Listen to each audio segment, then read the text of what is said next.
नमस्कार, सवितास किचनमध्ये तुमचं स्वागत आहे.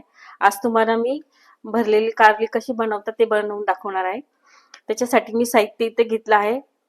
भाजून घेतलेले शेंगदाणे, थोडंसं खोबरं ते पण भाजून घेतलं आहे, थोडासा कांदा तो पण भाजून घेतला आहे, थोडीशी कोथिंबीर आहे इथे, जिरं आणि धणे ते पण भाजून घेतले आणि अद्रक लसणाची पेस्ट आणि इथे गूळ घेतलाय.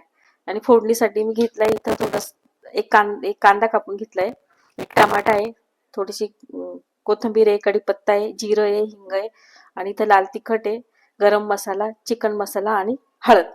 आता आपण हे सर्व साहित्य ना दळून घेणार आहोत मिक्सरच्या भांड्यात.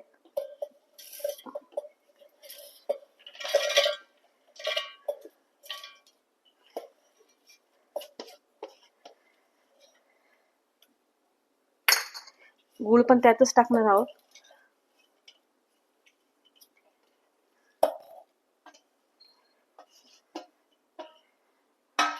थोडंसं मीठ टाकणार आहोत.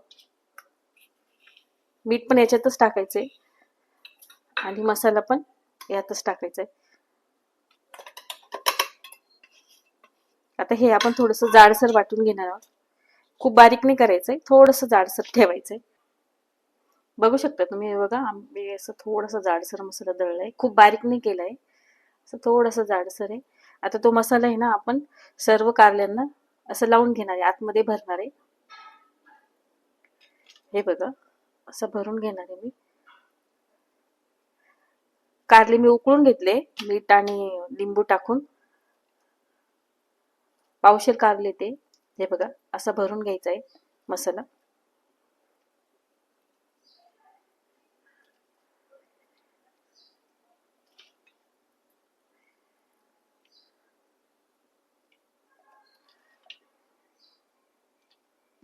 आपला सर्व कारल्यांमध्ये मसाला भरून झाला आहे.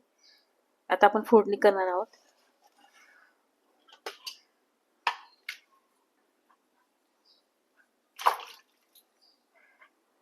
फोडणीसाठी आधी मी जिरं टाकणार आहे,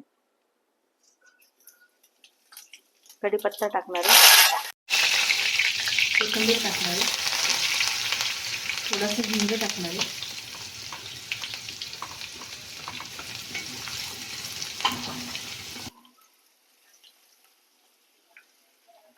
कांदा टाकणार आहे, कांदा टमाटर दोन्ही टाकले.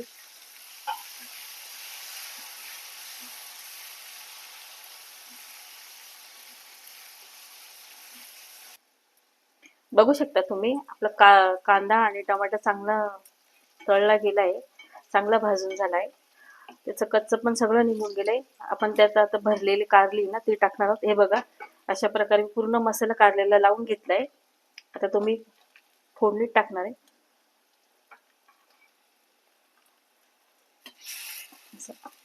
आणि याला एक पण थेंब पाण्याचा वापर न करता ही कारली बनवली आहे. याला मस्त आपण फ्राय करून घेऊ.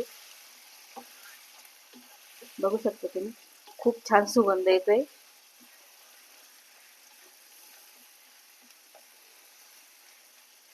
फक्त आपण याची 2 वाफ काढायची आपल्याला. हे बघा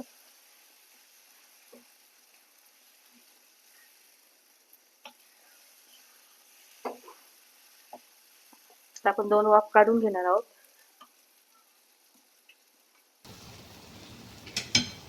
बघू शकता तुम्ही आपलं कारलं तयार झालेलं आहे, सुंदर.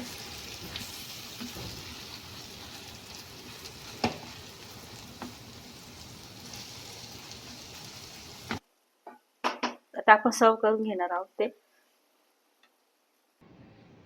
बघू शकता तुम्ही आपलं सुंदरसं कारलं तयार झालेलं आहे. तुम्हाला जर माझी रेसिपी आवडली असेल तर शेअर करा, कमेंट करा, लाईक करा आणि सबस्क्राईब करायला विसरू नका.